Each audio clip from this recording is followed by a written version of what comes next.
Bonjour, aujourd'hui partie numéro 62 et c'est parti avec une défense à Lequin.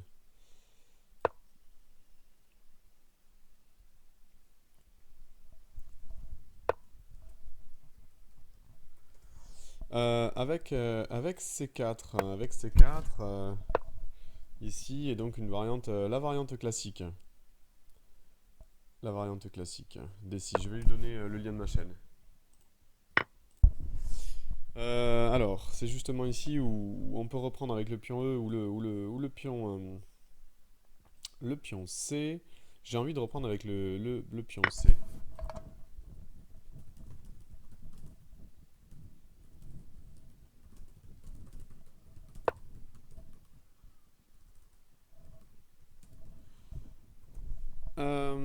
Donc là c'est classique, donc fou E3, on avait vu une partie où mon adversaire il y a pas longtemps s'était trompé, il avait joué cavalier F3 puis B3, c'était pas terrible et on s'est rendu compte que c'était pas bon. Là le développement classique c'est tour C1, B3, cavalier C3, donc je pense que mon adversaire connaît la ligne, connaît la ligne. Donc on va voir un petit peu ce qui se passe maintenant sur cavalier C3, tour C1, B3, donc c'est le développement normal contre la Lukine. Euh, Fou G7. Cavalier F3. Cavalier F3, c'est pas forcément le coup naturel ici. En général, on joue tour C1 et B3. Est-ce que je peux profiter de ce coup? Est-ce que je peux jouer fou G4? L'idée, c'est que sur fou E2, par exemple, je peux faire fou prend et il peut pas faire fou prend à cause de cavalier prend, ce qui marche pas ici à cause de fou prend B7. Donc je dis n'importe quoi, donc je peux pas en profiter. Je vais roquer. Je vais roquer et essayer de jouer E5. E5 assez vite alors. Il me dit qu'il va essayer de faire de son mieux, ouais, c'est sympa. Je lui ai filé le lien de ma chaîne. Alors, du coup, oui, tour C1, c'est ce que je disais. Normalement, on joue tour C1 et B3 pour consolider le pion C. Est-ce que je peux pas en profiter de ce coup cavalier F3? C'est pas l'ordre de coup habituel, mais je vois pas trop comment. Est-ce que je peux jouer du coup E5 direct? Je pense que j'avais fait une partie en blitz l'autre jour où je m'étais pris du D5 et cavalier là, puis F4. Alors là, je peux pas y aller parce qu'il y a le cavalier F3, donc par exemple sur D5 je peux pas vraiment faire ça, je pense qu'il prend ici tout simplement. Euh, Peut-être jouer E5 du coup, et sur ça, ben, mon cavalier je peux le mettre ailleurs. Alors est-ce qu'il n'y a pas... Ah, il faut que j'analyse, hein. Pion prend, pion prend. Est-ce que mon adversaire peut pas jouer des coups comme C5? C5,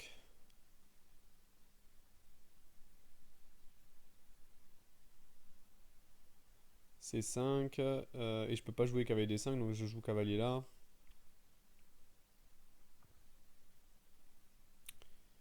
C'est intéressant, hein.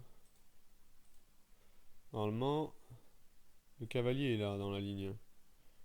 Est-ce que ça empêche quelque chose ou pas? Non, rien du tout. Et sinon, je joue cavalier là, D5, je peux jouer cavalier là pour attaquer pion C4 deux fois. Obligé des coups comme B3.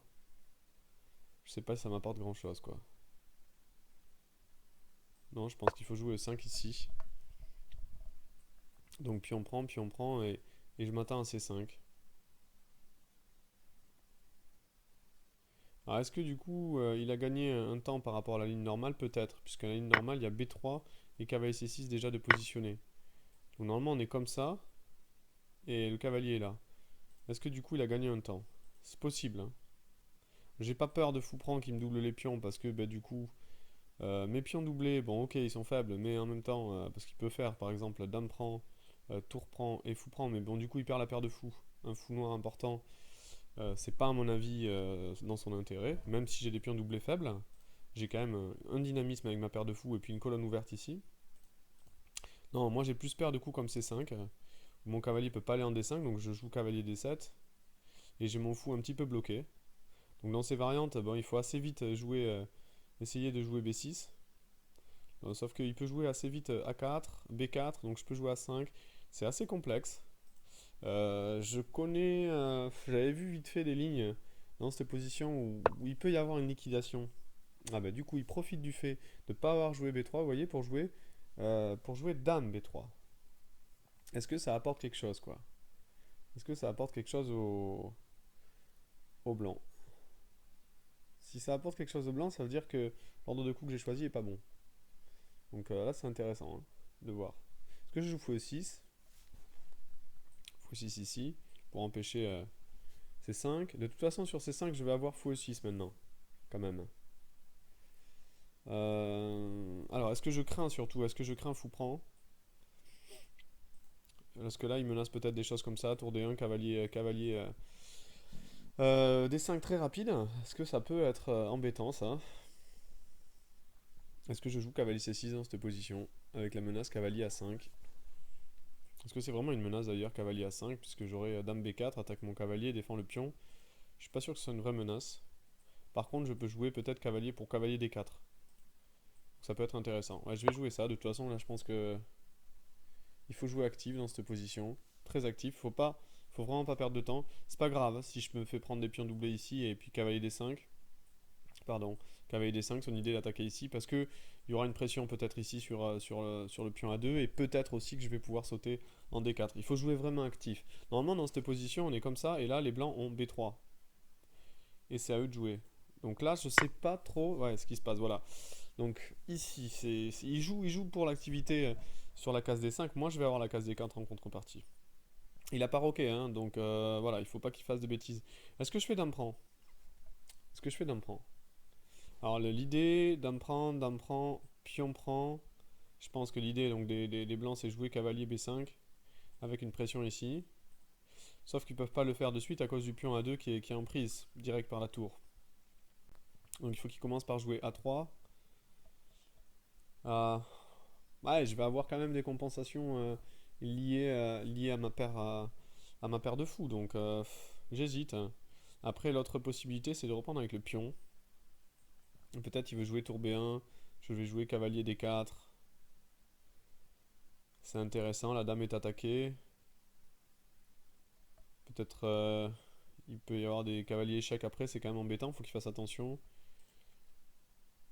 Donc est-ce que je reprends avec le pion ou avec la reine? C'est ça, hein, là c'est compliqué, il faut faire un bon choix. Je pense que les deux sont intéressants et du coup c'est pas facile de choisir est-ce que je garde les reines ou pas. Ou est-ce que je transpose dans une finale et je joue sur mon dynamisme avec la paire de fous. Donc pion prend m'intéresse quand même, hein. Pion prend avec l'idée cavalier D4 est vraiment intéressant. Ouvre la colonne, garde mes reines. La reine sur l'échiquier en pariant sur le fait en fait que je vais gagner un temps sur la reine blanche. Ça m'intéresse quand même pas mal. Alors sur pion prend il peut jouer cavalier là. Et son idée je pense c'est sur cavalier là. Prendre ici avec sa reine. Mais s'il fait ça je peux faire dame prend, cavalier prend puis tour prend à 2. Moi je vais prendre avec le pion ici. Je vais garder les reines je vais garder les reines sur l'échiquier. Je fais un pari un peu risqué. Donc voilà, là je pense que l'idée c'est de jouer cavalier D4 ici. Dans cette position, il faut jouer dynamique. Et donc j'attaque la reine. Mon idée c'est que sur cavalier prend, pion prend, je libère aussi, j'ouvre la colonne E en face de son roi. Et mon entrée, il prend quand même, c'est vraiment risqué ce choix-là. Donc il veut absolument gagner un pion. Donc il peut gagner un pion par cavalier prend. Donc je pourrais pas faire tour prend A2 évidemment. Par contre c'est très risqué puisqu'il a la colonne ouverte sur un roi qui n'a pas développé. Donc c'est très très risqué ce qu'il fait. Moi j'aurais pas joué comme ça, hein. Là je trouve que c'est vraiment une prise de risque impressionnante. Je pense qu'il aurait pu rentrer dans la variante tout à l'heure dame prend, cavalier prend, et dame prend dame, cavalier prend dame, et puis tour prend un 2, mais elle n'était pas incroyable non plus. Je pense que j'avais une bonne position, même s'il pouvait échanger le fou là, j'avais une bonne position à la fin. Là il prend des risques, hein, puisque j'ai quand même la paire de fous, le jeu s'ouvre, le roi ici n'a pas roqué. Vous voyez, c'est très très dangereux, il me suffit de jouer tour E8, ça peut aller très très vite avec des fous G4. Je pense que là il commence à se rendre compte en fait du potentiel de ma position et il commence ici à se dire oula, je suis peut-être allé un peu loin avec mon idée d'un B3 cavalier D5 dans cette position. Donc attention parce que ok j'ai des pions doublés mais en contrepartie vous voyez j'ai quand même une position donc fou D3 c'est peut-être le meilleur coup dans la position pour anticiper et sur tour E8 jouer jouer en fait roi F1. Je pense son idée elle est là de faire. Le problème c'est qu'il risque d'avoir la tour hors jeu ici et que je vais pouvoir peut-être en profiter. En tout cas, je vais essayer dans cette position. Il faudra que j'en profite. Alors, qu'est-ce que je peux faire? Un coup intéressant, c'est peut-être B5 ici. Bon, j'ai pas envie de le laisser roquer quand même, hein. Je dois dire la vérité, j'ai pas envie de le laisser roquer. Donc je pense que je vais jouer déjà tour 8 échec. Ça, c'est un coup important dans cette position. Empêcher le roc. Parce que sur des coups comme B5, il pourrait rien faire et roquer. L'idée, c'est que sur B5, il n'y a plus de cavalier prend B6. Et sur dame prend, je peux faire tour prend A2. Et sur pion prend, bah, mon idée, c'est que le cavalier serait pas trop stable. Et je pourrais peut-être essayer de jouer fou E6. Je sais pas, hein, c'est des idées que j'ai là dans cette position. Essayer de jouer sur la stabilité du cavalier. Alors, sinon, j'ai des coups plus tranquilles. C'est tour E6 pour défendre B6. Mais c'est vraiment trop tranquille à mon goût. Ok, il faut que je joue maintenant sur le fait que le roi est pas bien placé là-bas, c'est clair. J'ai du contre-jeu, même si je perds un pion, j'ai clairement du contre-jeu ici. Tour A6 marche pas à cause de C5, hein. C'est trop risqué. Euh, J'aime bien mon idée B5 quand même dans cette position, hein. Vraiment B5 intéressant. Donc je pense, je m'attends à pion prend D5, fou ici E6 clou le cavalier. Il peut jouer, euh, il peut jouer tour C4, hein. Mais sur tour C4, est-ce que j'ai pas des coups comme tour C8 avec quand même des menaces? Alors il peut jouer peut-être ouais, des menaces sur le fou, il a pas roqué. J'y vais, je vais jouer B5, je joue pour le dynamisme ici. Je joue clairement pour le dynamisme de la position. Quitte à perdre le pion, autant le sacrifier et créer du contre-jeu. Mon idée c'est donc sur pion prend fou E6, je cloue le cavalier. Il viendrait fou C4 et là je joue tour C8, menace tour prend fou, gagne après le cavalier. C'est intéressant, il peut pas jouer cavalier 3 pour défendre le fou à cause du pion, il pourra pas jouer cavalier B6 à cause de ma reine. Donc c'est pas facile pour lui après de s'en sortir. Il faudra qu'il fasse vraiment attention. Et puis du coup, j'ai du contre-jeu, j'ai la paire de fou, j'ai un roi qui a pas roqué. Le coup B5 est vraiment fort. Je pense dans cette position, un coup vraiment intéressant. On joue évidemment sur le dynamisme. Il a joué franchement la variante risquée, hein. Je vous ai dit, hein, essayer d'aller chercher un pion. Ok, il va gagner un pion dans cette position. Je lui donne même le pion. Mais en contrepartie, il risque de se retrouver quand même ici sous pression avec une tour H1 qui joue pas et souvent des potentielles attaques. Un cavalier D5 qui est pas si stable que ça maintenant. Et mine de rien, j'ai aussi un pion passé. Un pion passé qui pour le moment ferme mon fou, mais pion passé quand même. Et à la fin, ça peut jouer, ça peut jouer. Donc attention ici dans cette position où les noirs peuvent très très vite glisser et tomber dans l'abîme, hein. Il va falloir qu'il joue précis, pas faire de bêtises. Et le prochain coup blanc, à mon avis, va être très très important. Que faire? Ou prendre le pion, mais alors le cavalier D5 devient un peu bancal. Ou ne pas prendre le pion, mais s'ils prennent pas le pion et qu'ils jouent des coups comme cavalier F4, c'est moi qui vais prendre.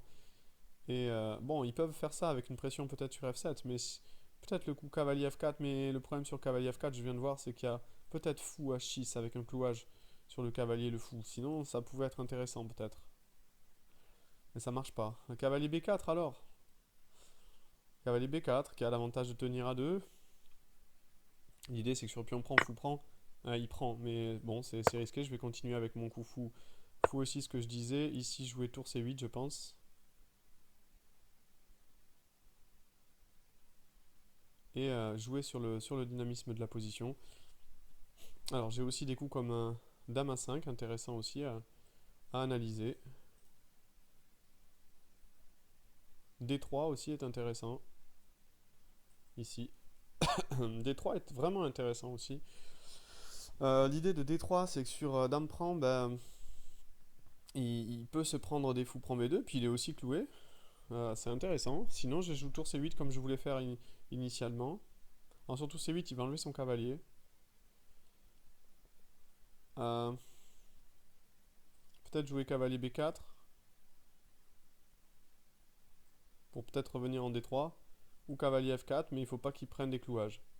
Peut-être qu'il n'y en a pas, parce qu'après fou prend, il pourrait prendre de la tour. Mais le cavalier en F4 est un peu plus bancal. J'ai des coups très intéressants aussi, comme Dame ici G5 avec double attaque sur la tour et le cavalier, c'est intéressant quand même. Il faut aussi regarder Dame G5. Qu'est-ce qu'il fait sur Dame G5? Pas mal, hein, Dame G5, ça me plaît. Ça me plaît, Dame G5. Ouais, je vais jouer Dame G5 ici. Je pense que c'est plus fort encore que de mettre la tour en C8 directement parce que ça oblige la tour à prendre un choix. Si la tour part de la colonne, là j'ai des coups comme tour C8. Alors le seul inconvénient c'est que j'autorise cavalier B6 après, qui défendra le fou et qui m'attaquera la tour en C8. Mais ça a aussi l'avantage c'est que si la tour s'en va, ben, la première rangée peut être affaiblie. Donc un coup comme Dame G5 intéressant qui empêche aussi l'idée cavalier F4. Ouais, il faut quand même qu'il fasse attention. Il va mettre la tour ici. Est-ce qu'il va jouer tour E1? C'est très risqué. C'est très risqué tour 1. Après fou prend. J'ai peut-être des idées tour prend et tour échec suivi de Dame C1. Ça peut aller très très vite. Je pense que ça peut faire mat. Est-ce qu'il va jouer Dame tour D1 du coup? Sur tour D1, du coup, j'ai le coup tour C8. C'est embêtant. Sur tour C8, donc j'analyse cavalier B6, j'ai analysé. Est-ce que ça marche? Du coup, est-ce que j'ai pas tour prend par exemple, cavalier prend et puis tranquillement tour C8 il est cloué? Tranquillement, en fait. Ouais, j'ai l'impression que ça gagne directement puisqu'en fait il peut pas revenir avec la tour. Ici, j'ai l'impression que tour prend, cavalier prend et puis tour C8 va gagner du matériel, hein. Tranquillement ici. Ouais, ouais, je vais jouer ça. Je vais jouer ça, il n'y a pas grand-chose à dire dans cette position. Ici, tour prend, à mon avis, gagne du matériel. Puisqu'il peut plus revenir avec la tour, vous voyez, à cause de la dame. Donc, simplement ici, un petit coup qui va gagner du matériel, tour prend, avec tour C8 et un clouage sur la reine, avec le fou. Donc voilà, et puis je menace même fou prend, gagne la reine, hein, tout simplement, dans cette position. Donc là, ça va être très très difficile pour lui maintenant, avec la paire de fous, un pion passé, une tour qui joue pas. Donc le coup Dame G5, très important dans la position, vous voyez qu'il a dévié la tour de la défense du cavalier. Et puis derrière, ça déroule ici. Alors, est-ce que je joue tranquillement Dame Alors, j'ai plein de coups hein, ici. J'ai plein de coups. Évidemment, il veut contre-attaquer ma reine. Mais je peux jouer tranquillement Dame là. Tranquillement Dame là. Sur G3, je joue Dame ici, attaque la tour. Son idée, c'était d'enlever le cavalier intermédiaire pour m'attaquer la Dame. Mais il peut pas. Et sur ça, je joue tranquillement Dame là. Et donc là, il va avoir de gros gros gros problèmes. Gros gros gros problèmes puisque son aile roi est faible. Ici, il ne pourra pas vraiment jouer roi G1 et partir. Maintenant, il est contrôlé. G3 est trop faible sur les cases blanches, ça risque d'être trop trop faible. Et ma reine ici qui contrôle la case C1, c'est important de la garder sur la diagonale. Sinon, si je l'enlevais de la diagonale, il pouvait jouer à tour là. Là, il peut pas le jouer à cause du coup intermédiaire que je disais tout à l'heure. Est-ce qu'il marche ce coup intermédiaire? Je suis en train de regarder, il y a peut-être dame là. Il faut juste analyser rapidement. Euh, non, bah ça marche. Donc je vais ici jouer dame H6 pour garder le contrôle sur la case C1. En fait, dame E4, il y avait F3 défendu par la reine. Peut-être que ça marchait pas, hein. Peut-être que j'avais fou prend intermédiaire. J'avais pas envie de rendre des variantes comme ça. Dame prend. Peut-être, hein, dame prend échec, oui, ça gagnait en fait. Je suis bête. Ici, j'ai raté le coup, mais j'avais peu de temps. Dame E4 et sur F3, je faisais fou prend intermédiaire. Et sur dame prend ici. Suivi de tour prend dame, je gagnais. Donc là, j'ai raté un coup gagnant. Bon, en même temps, ça garde le contrôle sur C1, c'est pas mauvais. Mais j'ai raté le coup gagnant, ouais. Directement, dame E4 gagné. Dame E4 gagné. Ok. Là, je vais pas me casser la tête, je vais faire fou prend.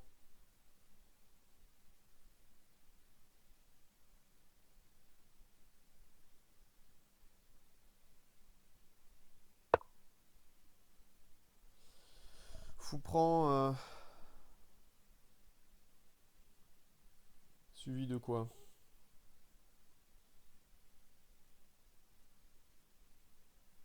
Suivi de fou D5. Tranquille. Fou D5 attaque la tour. Ça me paraît serein. J'ai pas envie de me prendre de clouage avec Dame H5. J'avais envie de jouer Dame H5, mais j'avais peur du clouage après sur mon fou.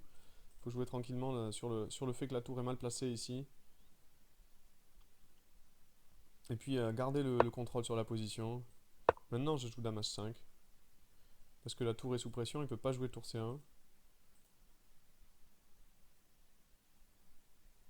Et je contrôle les cases blanches. Par exemple, si j'arrive à jouer Dame F3, D3, j'ai une position complètement gagnante. Une tour qui est très très très mal placée en H2 avec un roi en G1, c'est pas bon du tout ça pour lui. Donc il faut rester précis. Mais a priori, ma position est sous contrôle ici, je risque rien. La dame blanche est dominée, elle n'a pas de case. Et voilà, je vais jouer simplement Dame F3, je pense, au prochain coup. Pas me prendre de problème de première rangée, il faut bien maîtriser, mais a priori ici, tout est sous contrôle. Je continue ici à accentuer la pression avec Dame. Oh, j'avais tour C1 gagné pratiquement directement. Je suis vraiment là, je suis pas en forme tactiquement, puisque la première rangée était trop faible. Le roi pouvait pas monter. Le coup, tour C1 gagné. Pff, oh là là. Non, c'est n'importe quoi ce que je fais. C'est n'importe quoi. Voilà, bah là on y va, hein. On y va ici avec fou F3. Et là, maintenant sur tour D3, je vais pas rater tour C1, hein. Je vais pas le rater tous les jours. Donc là, simplement, par contre, je vais pousser le pion. Et la tour et le roi sont dominés ici. Il n'y a plus rien à faire. Et c'est la fin de la partie, je pense. Il peut rien faire. Il peut rien faire contre l'avancée du pion. Voilà. Et on y va. D3, D2, par exemple, suivi de tour C1 gagne. Il peut vraiment rien faire ici. Voilà, et abandon. Abandon. Abandon de mon adversaire dans une position ici désespérée. À bientôt, je lui dis merci.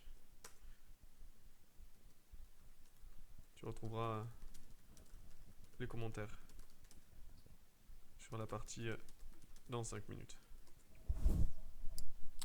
Bon, ben, j'espère que ça vous a plu. En tout cas, une partie vraiment intéressante, très dynamique dans l'ouverture. Et voilà, je vais regarder un petit peu avec l'ordinateur si j'ai rien raté. Je vous dis à une prochaine partie. Au revoir.